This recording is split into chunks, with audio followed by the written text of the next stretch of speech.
(2023년)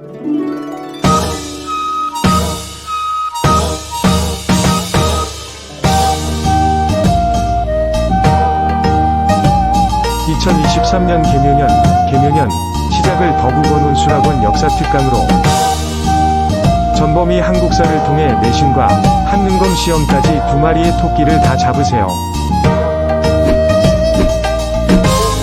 우리 이제는 유역비 1강! 이제 여러분들 2학기라고 생각을 해주시면 될 것 같아요. 2월달부터는 우리 조선사를 한번 쫙 나가면서 근현대사, 일제감정기와 현대사까지 나가보도록 하겠습니다. 우리가 지난 시간에 이제 공민왕의 개혁정치와 신진사대부의 이제 새로운 개혁에 대해서 배우고 끝이 났잖아요. 공민왕 사후에 신진사대부들은 두 파로 나눠져요. 신진사대부는 무엇을 연구했었던, 무엇을 공부했던 학자들이야? 성리학을 공부했던 학자들이야. 성리학은 유교라는 사상에서 비롯돼요. 유교 사상에서 비롯된다. 이해되시죠? 이 유교라는 사상에서 비롯되는데 유가의 대표적인 사상가는 공자 또는 맹자, 순자 등이 있습니다. 이들이 강조했었던 정치는 어떤 방향이었냐면 왕도 정치예요. 왕도 정치. 왕이 도덕적인 정치를 해야 된다는 뜻입니다. 왕께서 어진 정치, 어진 임금이 되기 위해서는 여기에서는 신하들이 어떻게 하는 거야? 그것을 이끌어줘야 하는 거야. 그래서 왕권도 이제 강력하게 추구를 해야 되지만 신하의 역할도 그만큼이나 중요했었던 것이죠.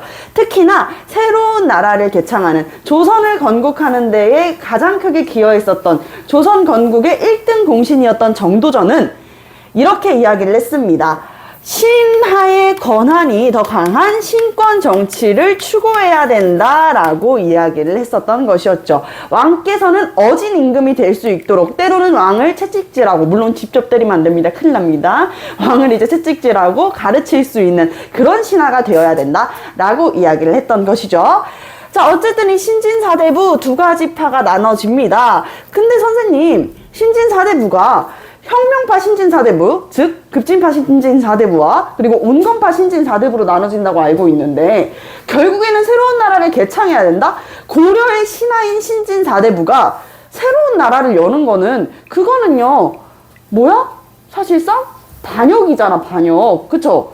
아무리 그래도 반역인데, 어떤 명분을 갖다 붙여도 반역인데, 유교에서 가장 강조하는 게 두 가지가 있거든. 첫 번째는 효와 충이에요. 효와 충. 효도와 충성을 강조한단 말이야. 근데 이렇게 임금한테 충성하는 거를 강조하는 유교라는 학문, 성리학이라는 학문을 공부해온 학자들이 어찌 그런 반역을 일으킬까요? 라고 이야기를 한다면은 유교의 대표적인 4대 경전이 있어요. 4대 경전, 여러분들도 한 번쯤은 들어봤을 법한 뭐 대학이라든지 아니면은 맹자, 논어 등이 대표적입니다.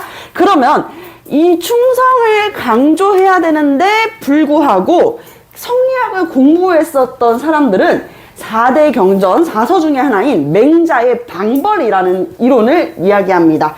거기에서는 역성혁명이라는 것을 얘기해. 정말 하늘의 뜻이라면은 정말 왕께서 너무 정치를 못했어. 그래서 백성들이 고단해. 그래서 너무 힘들어. 그럴 때는 새로운 나라를 여는 것도 신하의 도리이다 라는 뜻이 담겨져 있었던 거야. 그래서 역성혁명에 찬성하냐 반대하냐로 나누어져 왔습니다. 여기까지 이해되시죠?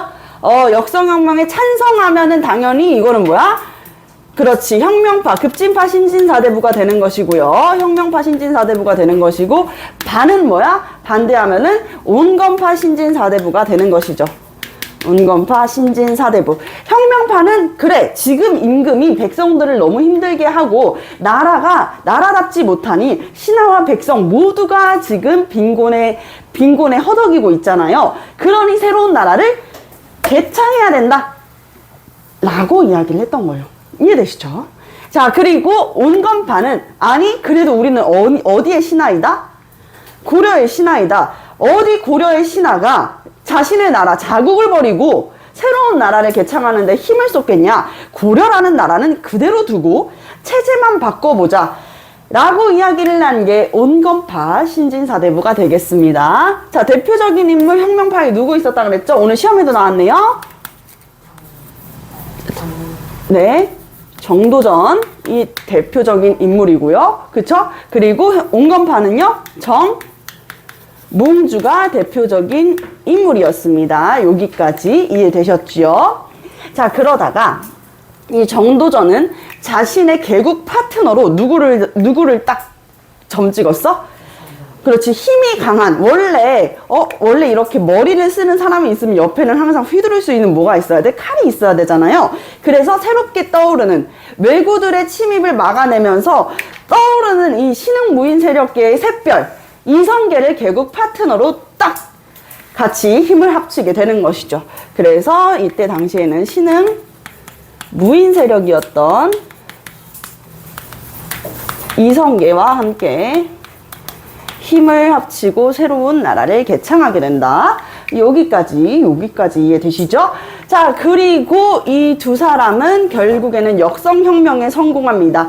이성계가 위화도 회군을 해가지고 우왕과 그리고 우왕 옆에 있었던 신흥무인 세력, 나이가 조금 있었죠. 고집도 조금 있었고 최영 장군을 축출해내고 실권을 장악하게 되면서 조선이라는 나라를 건국하기 위해서 기반을 다지게 되는 것이에요.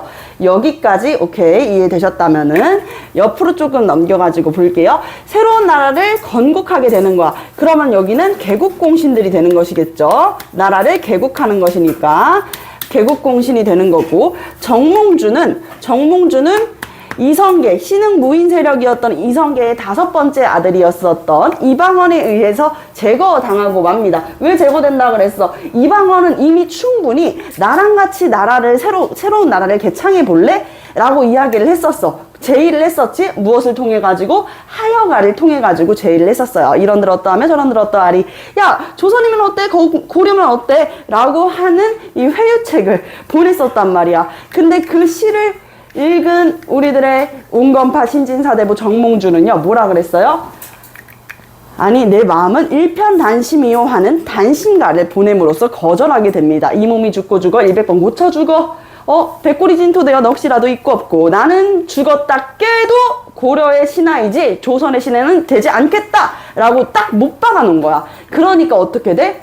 이제 가만두지 않겠어. 결국에는 선주교에서 이 정몽주가 제거되고 온건파 신진사대부들은 결국에는 이제 실권은 어디로 기울었어요? 혁명파 신진사대부 쪽으로 기울었죠. 이렇게 되니까 안 되겠다 해가지고 결국에는 온건파에서는 어떻게 된다?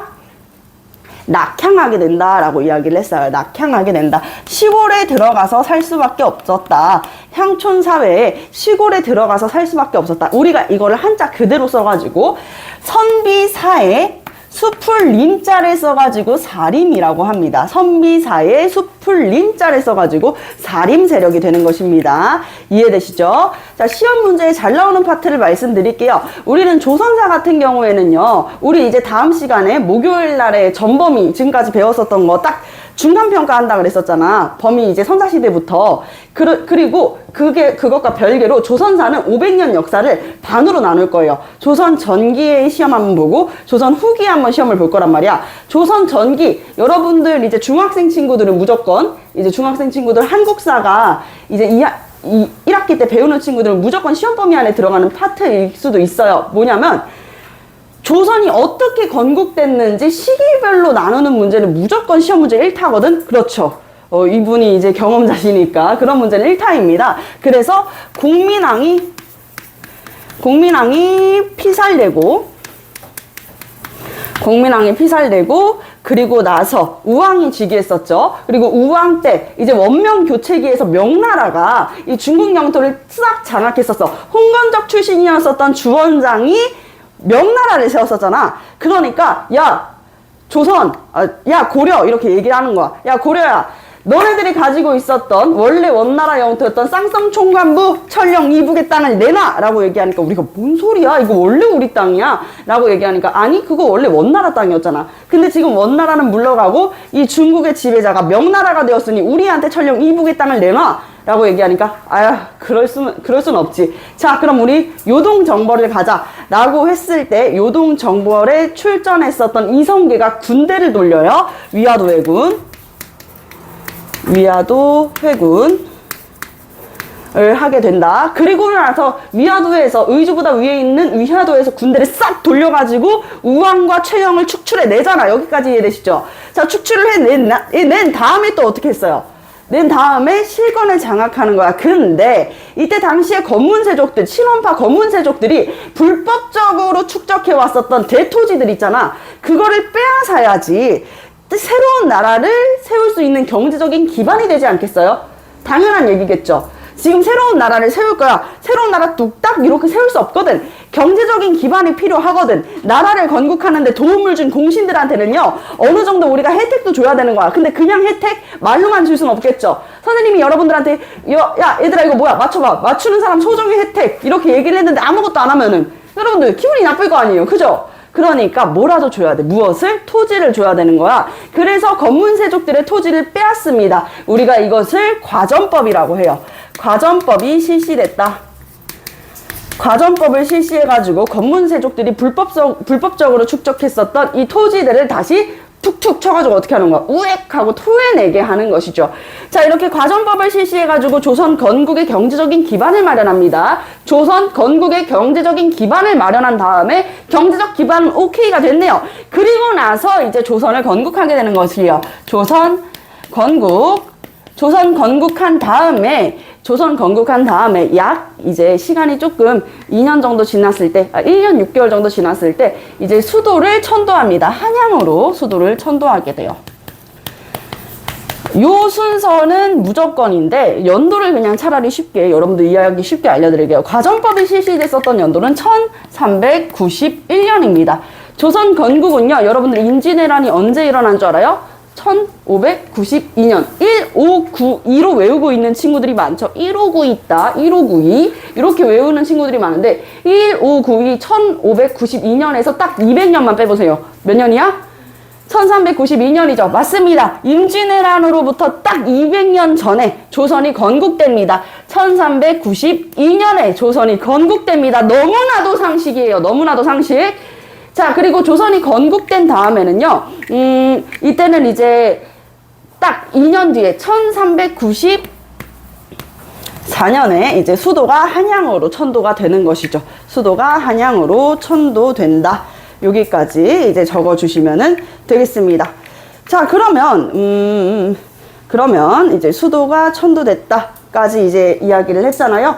요거는 이제 시험 문제 굉장히 잘 나오는 거니까 꼭 적어 두시고요. 어떤 부분이 제일 시험 문제에 잘 나오냐? 과전법이 실시된다 그랬잖아? 그치? 과전법은 조선이 건국된 다음에 실시되는 게 아니야. 조선을 건국하기 위해서 경제적인 기반을 마련하기 위해서야. 경제적인 기반을 마련하기 위해서다. 마련하기 위해서 과전법을 실시했었던 것이다. 요거 이제 기억을 해주시면 될 것 같습니다. 어렵지 않지요? 조선은 고려 같은 경우에는 불교의 나라였어요. 불교를 굉장히 중시했었어야 되는 나라였어. 하지만 이 조선이라는 나라는 성리학자들이 세운 나라잖아. 그치? 그렇기 때문에 유교적 통치 이념, 성리학적 통치 이념을 굉장히 중요시했다. 여기까지입니다. 자, 여기가 이제 조선사를 들어가기 위한 워밍업이었고요. 자, 지금부터는 우리가 조선사만 빼놓을 수 없는 조선왕조 계보가 있죠. 태정, 태세, 문단세, 예선, 연중, 임명선, 광인, 효현, 숙경영, 다음에 누구야? 정순, 헌철, 순까지 이렇게 외워야 된단 말이에요. 혹시 외울 수 있는 사람 손 들어볼까? 그럼 그 뒤에 오는 이제 묘호, 조나 종도 다 할 수 있다. 그거는 쉽지 않죠. 좋아요. 자, 오늘 우리는 요거를 다 외우지는 않을 겁니다. 그리고 외우지는 않겠으나 여러분들이 이 전범의 한국사를 다 듣고 나면은 자연스럽게 외우게 될 것이에요. 왜냐하면 이거를 그냥 말로만 달달달달 외우면 결국에는 이제 뒤에 조자인지 종자인지 헷갈린단 말이야. 이 왕들이 다 어떤 서사를 가지고 있었는지 왕들의 역사를 배워가면서 이 인물의 입체감을 채워 넣어가면서 역사 수업을 같이 이어가 보도록 할게요. 여기 부분은 선생님이 지우고 그리고 조선왕조 계보로 한번 넘어가 볼게요. 자, 같이 조선왕조 계보를 외워볼까요? 준비됐나요? 됐군요. 네, 시작할게요. 태, 정, 태, 세, 문, 단, 세, 예, 성, 까지가 이제 오늘 나갈 부분이고요. 이후에 뒤를 조금 더 적을까요? 연, 중, 인, 명, 선, 광, 인, 효, 현, 숙, 경, 영, 정, 헌, 철, 영정, 순, 헌, 철, 고종, 순, 종. 여기까지 갔습니다. 자, 태부터 갈게요. 나라를 건국한 사람한테 주어지는 묘호는 무엇입니까? 조입니다. 그렇죠. 태조. 조는요, 종보다는 조금 더 대단한 사람이다 라는 뜻이라고 이해를 하면 될 것 같아요. 깊게는 얘기하지 않을게요. 나라를 건국한 사람한테 주어지는 묘호가 태조, 그리고 조라는 묘호는 정말 나라 이 건국 이래에 큰 역사가 있었던가, 아니면 죽을 뻔한 위기에서 극복을 했다던가, 아니면 정말 나라를 태평성대하게 잘 살게 한 사람한테 주어지는 묘호가 조자입니다. 묘호예요. 무덤 묘자에 이름 호자인 거야. 무덤에다가 이제 들어가는 이름이거든요. 아시겠지요? 묘호 기억해 주시고. 그 다음에는요, 정종, 태종, 이방원이죠. 태종. 조선 왕조 500년 중에서 가장 평화로웠던 시기가 언제느냐라고 물으면요, 대부분의 사람들은 이렇게 대답합니다. 세종대왕 때요. 세종대왕 때 이제 태평성대하고 많은 신하와 이 왕의 힘이 합쳐져가지고 애민 정신의 이 정책들을 펼칠 수 있었던 대부분의 이유는 정말 무서웠었던 군주 이방원이 눈을 시퍼렇게 뜨고 있을 때 죽지 않고 자기가 살아있을 때 왕위를 세 번째 아들이었던 바로 이 세종대왕한테 물려주었기 때문입니다. 그러니 이방원을 무서워하고 있었던 신하들도 이 세종대왕이 이런 정책들을 펼치겠대, 안 됩니다! 라고 이야기를 못하는 거야. 왜? 이방원이 눈을 시퍼렇게 뜨고 보고 있기 때문이죠. 자, 세종대왕입니다. 그리고 세종의 아들이었죠. 바로 문종이에요. 문종은요, 조선 왕조 중에서 가장 잘생겼다라는 기록이 남아 있습니다.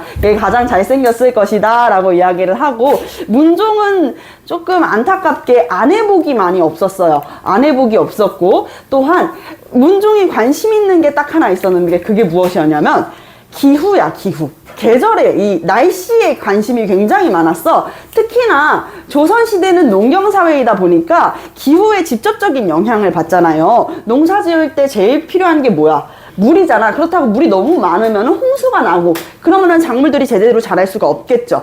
물이 비가 얼마나 떨어졌는지를 우리가 알을 필요가 있는 거야. 왜냐면 너무 많아도 잘 안 돼. 너무 많으면은 또 뿌리가 썩어가지고 죽을 수가 있잖아, 작물들이. 그래서 비가 얼마 정도 왔지를 측정하기 위해서 고민하다가 치국기를 만들었던 인물, 바로 문종입니다. 자, 그리고 문종도 몸이 많이 안 좋았어요. 세종대왕께서도 몸이 많이 편찮으셨다는 이야기는 알고 있죠? 네, 맞습니다. 문종께서도 엄청 건강했었던 건 아니야. 첫째 아들이었지만. 그래가지고 일찍 세상을 떠나게 되는데, 문종한테는 정말 귀여운 동생이 한 명 있었어요. 이 동생한테 자신의 이 자신의 진짜 속 깊은 고민을 이야기한단 말이야. 어떤 걸 이야기했냐면, 자기가 이제 몸이 약하니까 일찍 세상을 떠날 것 같은데 어린 아들 하나만을 두고 세상을 떠나자니까 너무 마음에 걸린다는 거야. 아, 내가 죽고 어린 단종이를 잘 돌봐줬으면 좋겠다. 내 동생아 잘 부탁해 라고 얘기하니까 동생이 두 번 끄덕거립니다. 뭐야 형, 나한테만 맡겨. 그가 누구냐고요? 바로 세종대왕의 아들이었었던 수양대군입니다. 수양대군은 이제 처음에 문종이 살아있을 때는 사이가 굉장히 좋았는데, 그리고 나서 문종이 세상을 떠나고 나서 문종의 어린 아들 단종이 왕위에 즉위하게 되자 바로 표정이 싹 변하게 되는 것이죠. 그래서 이 수양대군은요, 자신의 어린 조카였던 단종을 죽이고 왕위를 찬탈하게 됩니다. 이 왕위를 찬탈하게 됐을 때 낄낄낄 여기를 좀 도와주었던 세력들이 있단 말이야.